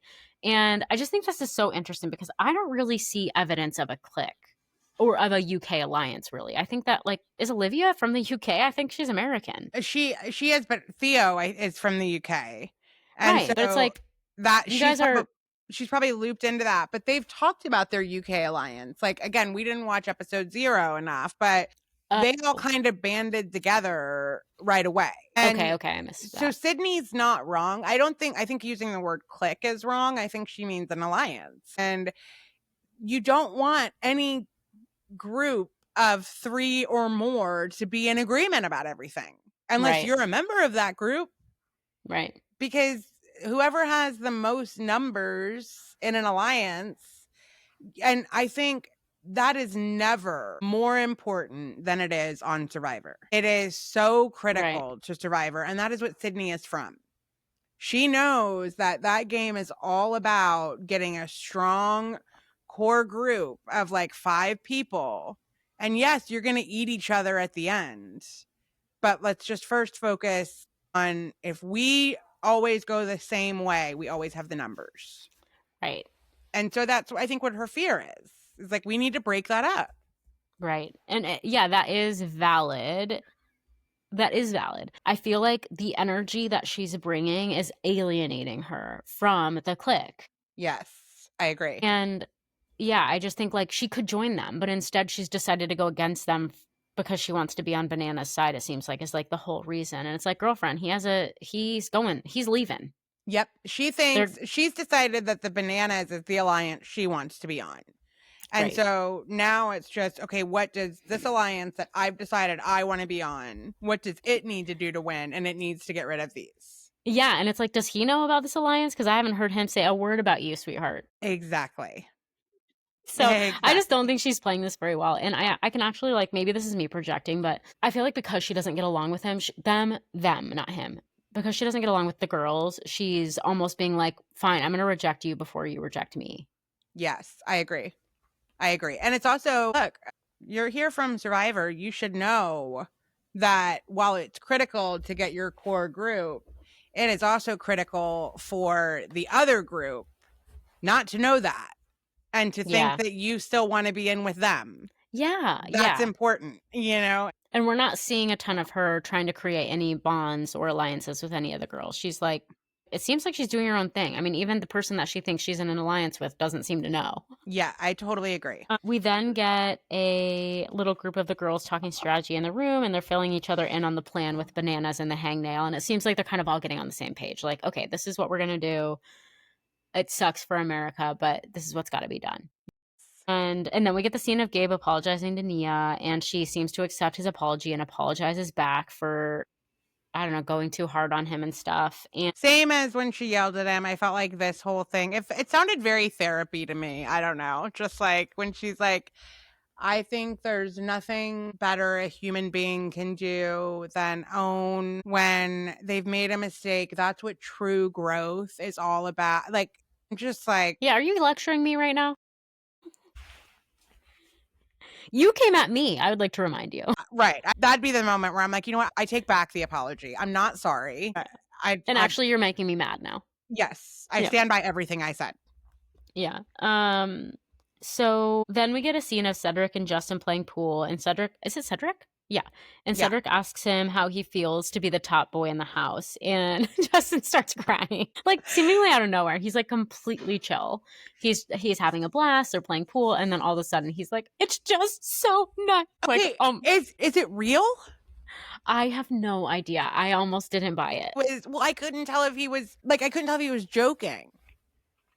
Oh. Yeah, I know, because right when it, like, so then we see him crying, it cuts away to a confessional, somebody's talking about him, then it goes right back to it, and he's laughing and talking.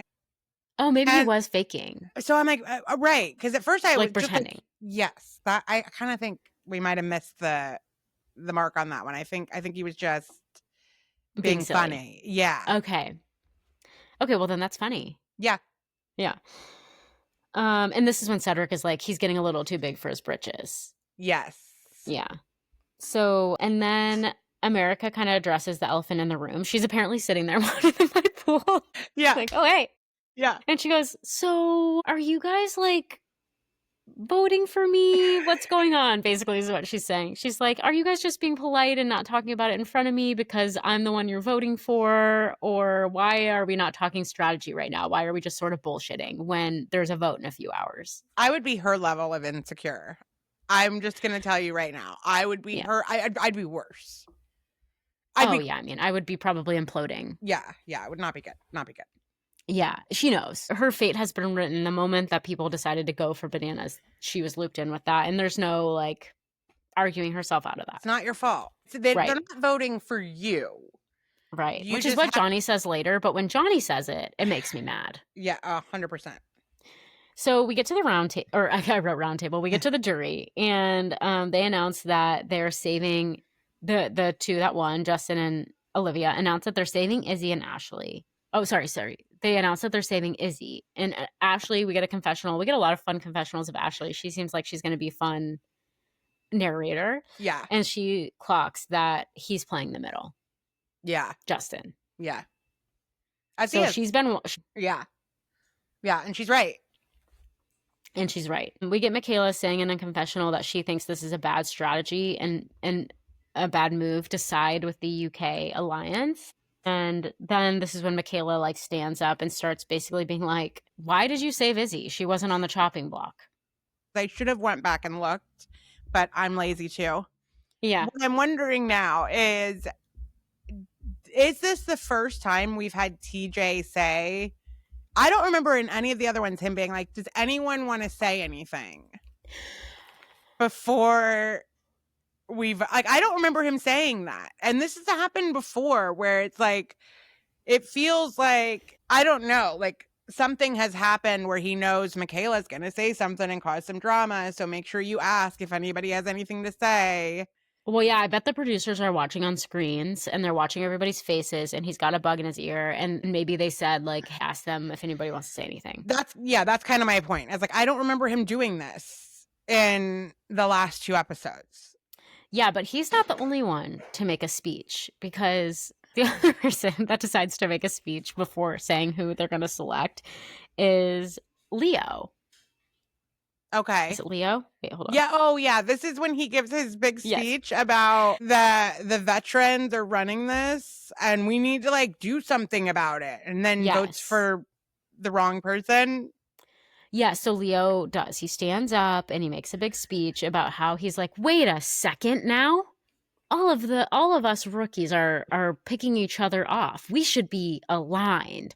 And a bunch of people are like, oh my God, Leo, like, yeah, that is what we're doing. Like, we know. Why did you just say that in front of everyone? Yeah. And I love that for him. He's a messy king. He's also the one that took Derek's drink at the bar. Oh, yeah, that's right. Oh, God. So I actually love him. He's very messy. And his confessionals are messy. And he's just a very silly, messy king. So we love that. So, yeah. So the voting goes down and we get Michaela and Cedric vote for Tay and Derek.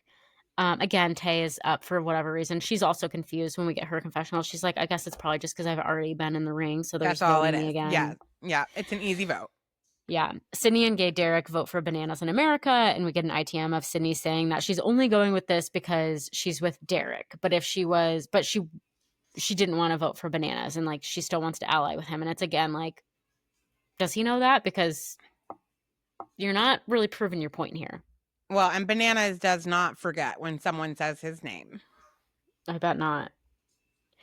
Anissa says that Nia said that she wanted to go against Tay in America. And so that's why she wants to vote for Tay and Derek. So Anissa is like kind of honoring Nia, I guess, in this. But that I don't understand because everybody says that she's lying. And then Yeah, and she says, like, I might have misspoke. Yeah, And so I'm tell like, us in the comments, what are we missing? yeah, Is she lying? right. Or is she like doing a Kristen Doty thing where she's like, listen, I maybe twisted the truth a little, but that was pretty much what she said.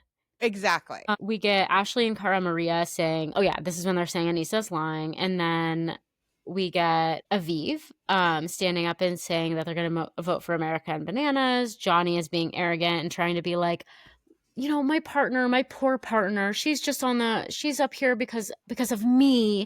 And everybody's just coming after me. And look at her. She's so smart. She studied at Brown, biology. And look at her. Like, don't come after her.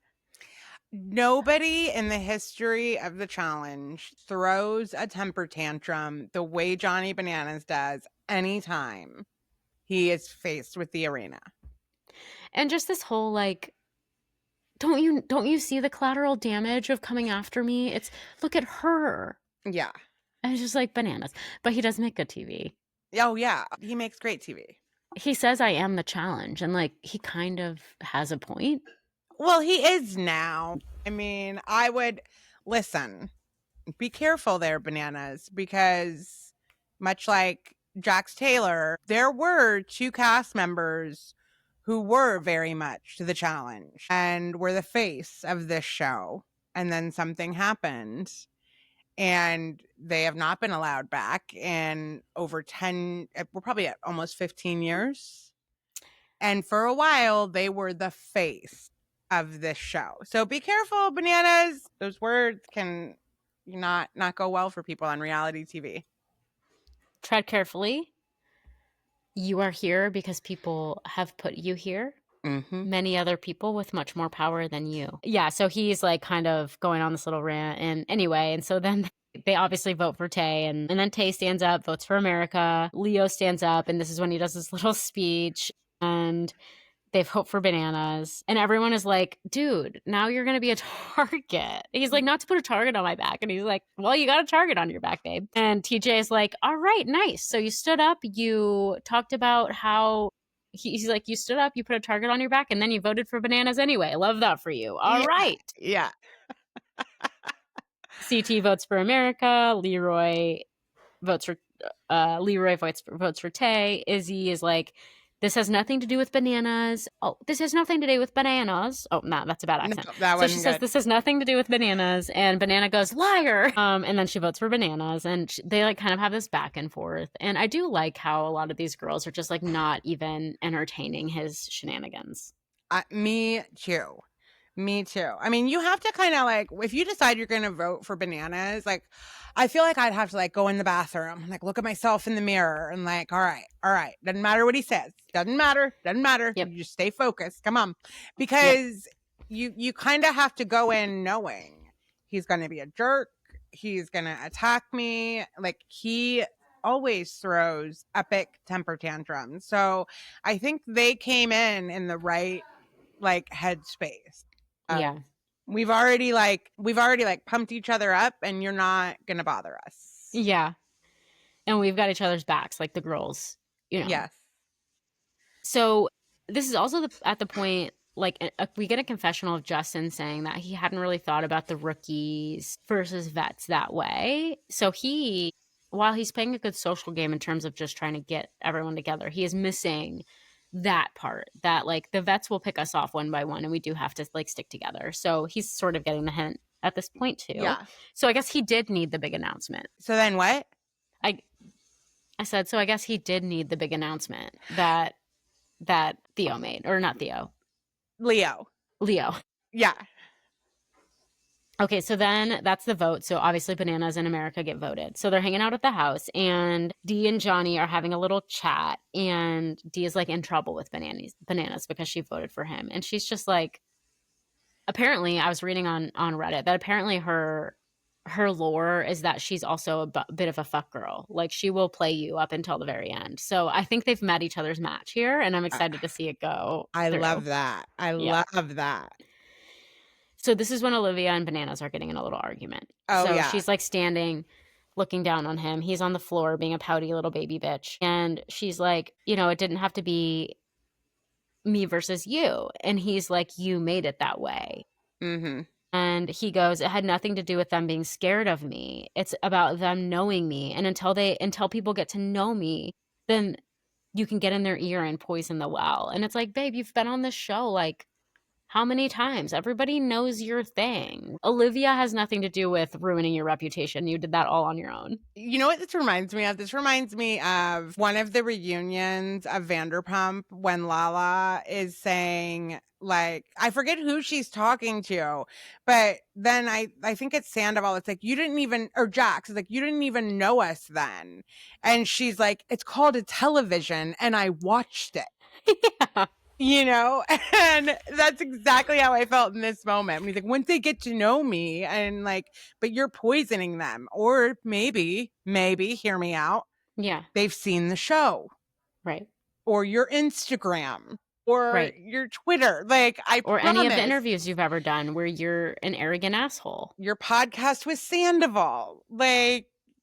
What? Right. Oh, I need to ASAP go listen to that. Yes. Oh my God. Oh my God, that is going to feed me. Their energy is just, they are one and the same. Oh my God, that makes me so happy. Okay. I remember like maybe 2 years ago, Jax went on his podcast and I had never heard of him before and I didn't know who he was, but I listened to part of it and I was like, this guy is so annoying. I can't listen to this anymore. Oh God. And and his politics are everything you think they'd be. Yeah, I know. And yeah, I mean, I've got such the ick. But I do love watching him on TV. I will say that. Yes. I think he's very entertaining. He's done nothing worth getting him fired. Like, keep him on the show, please. But yeah. He's an amazing villain. Yeah. Yeah, he is a good villain. He's maybe one of the best villains I've ever seen on TV in terms of like loving to watch him being a villain. Whereas sometimes you're like, I can't watch this anymore. And it's so wild that he doesn't like, yeah. Like, he doesn't think that he should be a villain. I know. Yeah, I think like we were saying a couple episodes, like he feels just so justified in everything he does. He's like, that's what anybody would do in this situation is what he thinks. And which is fine. I actually, when it comes to the game, like I don't disagree with him. The problem I have is that he certainly doesn't feel the same way when it's put upon him. Like, Bananas, getting rid of you is good gameplay. Yeah. But you are acting like it's personal. Yeah. And yet when it's flipped, you're very much like, this is a game. Why are they acting this way? Like, we don't need to make it so personal. Like, it's just, and it's wild that he doesn't see it. That is a good point. Yeah. Okay. So then Bananas is like, I live rent free in your head to Olivia. And it's like, dude, she lives rent free in your head. That is what's going on here. And you are so threatened. America says Banana lives rent free in his own head. Yeah. Yeah. And then we see Anissa, just a quick confessional of her saying she's trying to stay on Banana's good side. So yeah, I mean, she's messing up here. I don't think she'll be here very long, or at least like I don't think she's playing a very good game. No, you do need to try to stay on you that's the thing with Bananas. He's one that you do need to stay on his good side, and you need to make sure you pick the right moment to get him out. Like, you've got to know you can do it. I wouldn't have done it this round. I thought that was stupid because I was worried about the Nia of it all. Right. That's a good point, actually. Yeah. I didn't think about it that way. Because they probably all knew she was going to go home, or should have at least like suspected it was possible. Yes. So I wouldn't have went for the one that you got to get him when you know you can get him. Right. Otherwise he'll torture you for the rest of the season. He's going to come up with a plan to come after you. Yeah. Yep. So America says, so this is the elimination. So we get to the big arena, and America says that her family immigrated from Mexico and that she's here to make them proud. And I did like that moment. I thought that was really sweet. And yeah, she's going to go and do her best. Yeah, I will say I did kind of like that part. I didn't love episode 0, but hearing some of their stories was touching. Yeah. Oh, it's so like, just as a side note, it's so fucked up to think about how these people from Mexico look at America as such a land of opportunity, that they name their own child after the country and immigrate here. And they're treated the way that they're treated in this place. And not Yeah. only that, but whatever illusion America has been successful at creating for the rest of the world is so in conflict with the reality of what it's like to live here. It's just interesting to think about. Yeah. Yeah. Not that Mexico is like a amazing place to live. There's a lot of violence and gangs and poverty, and there's a lot of the different but similarly bad situations there. But it's just like America has done a really good job of putting up a facade that it's like a wonderful place to live, but really most people are struggling. Yeah. Okay, so they make this whole scene of getting the two teams out on the arena, and Bananas is like, I'm living rent free in Olivia's head again, and he's just like, he's having a meltdown and he's embarrassing himself. Yes. Yes. Yeah. Classic Johnny. Yeah, and I love that. America is like, she says out loud, she's like, he's as annoying as you think he's gonna be. Yes. Yes. America is smart. Yeah. I loved this moment because I was just like, thank you. Because I am curious, like, is it a TV persona or is this him? And I loved her being like, no, this is him. Yeah, and that's when he says, they say don't meet your heroes. And it's like, hero wouldn't be the word that most people in this room would use, but okay, we'll go with that. He didn't use heroes. He said idols. Oh, which is worse. It's worse, actually. TJ asked Nia how she's feeling, and this is when he announces the results of the MRI and that she's medically eliminated. And so now we find out Gabe is the hangnail, and Michaela says it's karma and that he should stop talking and maybe he will be okay. And again, all of this for nothing with Johnny Bananas. Right. So he's still in the game. He's still in the game. He's pissed. Yeah. Again, you got to go for him when you know you can get him. Yeah. So, yeah. And now, I mean, Olivia is his rival, his enemy number one. And luckily, she's got a girl gang behind her. And I think she's got the numbers to back her up. I love this rivalry. I think it's so interesting. I love that it's a woman. I love that she's speaking her mind. I love that she's taking the high road. I love that she's got all the girls on her side. I'm like, get him. Yes. Yes.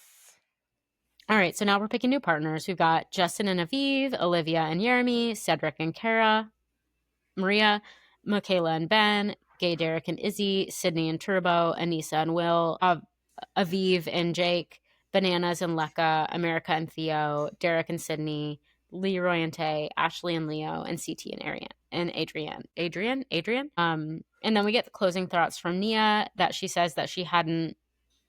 This is when she discloses that she hadn't really told everyone about her knee. So then I'm wondering how much everybody knew. And whether it was obvious and whether she's just sort of like saving face at this point. Well, and I don't know if she means she hadn't told people about her knee as far as like when she went for the MRI. Like she may have been told what was going on with her knee, and it could have been that, like she knew it's an injury they're going to pull me as a result of. Yeah. Okay. She also announced that she's retired. On her Instagram, she did announce that that was going to be her last season from her body and her injury and her age. She's announced that she's done. Did she say what the injury was? I don't think so. I don't think so yet, anyway. Yeah. The knee is not a part of my body that I would power through if I felt like something was wrong, because there's so many like ligaments and stuff there that can get torn and you don't even really know until you get the MRI. And I bet that's what happened. I bet she I've seen that happen on Survivor too, where they tore a ligament or something, but they didn't it was like uncomfortable, but it didn't hurt. Yes. Yeah. And then they get home and they get like the tests done and they're like, oh yeah, you like full on need surgery and all that stuff. You need a knee replacement. Had you just rested it would have been fine. Yeah, no. Yeah. So no, she's done. So one of the things that I saw on Reddit was they started a poll asking people their favorite moment from this episode. Okay. So these are the choices. Derek celebrates his birthday with a penis piñata. Cedric learns how to swim. Turbo explains relationships to Theo. Michaela calls out Olivia during nominations. Bananas saying, I am the fucking challenge. Or America saying Bananas lives rent-free in his own head. America. That's your favorite? Yep. Okay. My favorite was Turbo explains relationships to Theo. And that actually won by a landslide. Really? Yeah. Okay, so there must be something I'm missing. That Go I back didn't and pick. watch it. Like, Okay, I will. I mean, he seems like he's got like a decent buzz going on as he's explaining it. It's funny. It's really funny. Okay, I will do that. Okay, so some other gossip that I saw online or other TikToks and stuff. So Ben is evidently bisexual. Okay. And I guess he had a great conversation with Cara Maria about it, and they never played it. But he was just talking about that on his private TikTok about talking about being bi with somebody. They asked him if he had like spoken about it in the house, and he did. And he said that he always thinks it's great to represent. And we also got a deleted scene of Aviv talking to Dee about her relationship with Bananas. And yeah, she's alleging to at least to Aviv that she has real feelings for Bananas, and the people on Reddit are like, she's a player. Right. Watching the clip myself, I was like, I don't know if I think that she does, but I do see why she might want people to think that she does. Yeah. I mean, I don't know. I cannot think of anybody that he's been in a relationship with. I'm like trying to think right now. Yeah. I don't know. I don't know how you'd catch feelings for him. Yeah. But okay. Yeah, no, I don't think I think she's playing strategy. Yeah. And she's just like confiding in the girls to like bond with them and stuff, but I don't think that would be my guess. Yeah. Okay, well that was our episode. Cass, what'd you think of this app? I liked this one. Like I love whenever I get to see like Johnny Bananas like freaking out when he feels like he might not have all the power. Yeah. It always just filled me with joy. Yeah. So I liked this one. It's starting to get good. I also liked it. Who is your MVP of this episode of the challenge, and who is your Lisa Vanderpump, your LVP of this episode of the challenge? My MVP, I think with Cedric, I just liked the swimming thing, and then especially like for him to just not only jump into that too, but the way that he like jumped in and he didn't come up until he was out. Wow, I didn't see that. Yeah, because that's what they were saying. Was they were all joking about how he said he couldn't swim, and they're like, he jumped in and never came up until he was on the other side. Not only can he swim, but better than all of you. Yeah, it was that I loved that, and I'm gonna say my Lisa Vanderpump was Nia. I really did not like her lectures; they were just too much for me. Yeah. They were a lot. They were a lot. Okay. How about you? Okay, so my MVP was Olivia. Oh, well, that's a good one. Yeah. I like her a lot. I like her going head to head with Johnny. I want to see him go down. I want to see her like get the girls together and rally up. I just love the girl gang. I want to see them take it. She reminds me of Megan Fox. The way she looks, you mean? Yeah. Or just her? Yeah, something in her looks reminds me of Megan Fox. Yeah, she's very pretty. Beautiful. My LVP is Sydney. Okay. I just think that she's not playing a very good game. And I had high hopes for her because she comes from Survivor, but I don't think that the people on her alliance know that they're on her alliance. And the people that she's going against have a strong alliance with girls, and she should be joining them, in my opinion. Yeah, something from Survivor is not translating well for her, like strategy wise in the challenge yet. There's something that she's not figured out. Yeah. Yeah, so we will see how it all plays out. This was a great app. Thanks for joining us, everyone. If you like this episode, please like, subscribe, comment, let us know you're watching, correct us on all the things we got wrong. And until next time, Cass, we'll see everyone later. All right. Have a good week.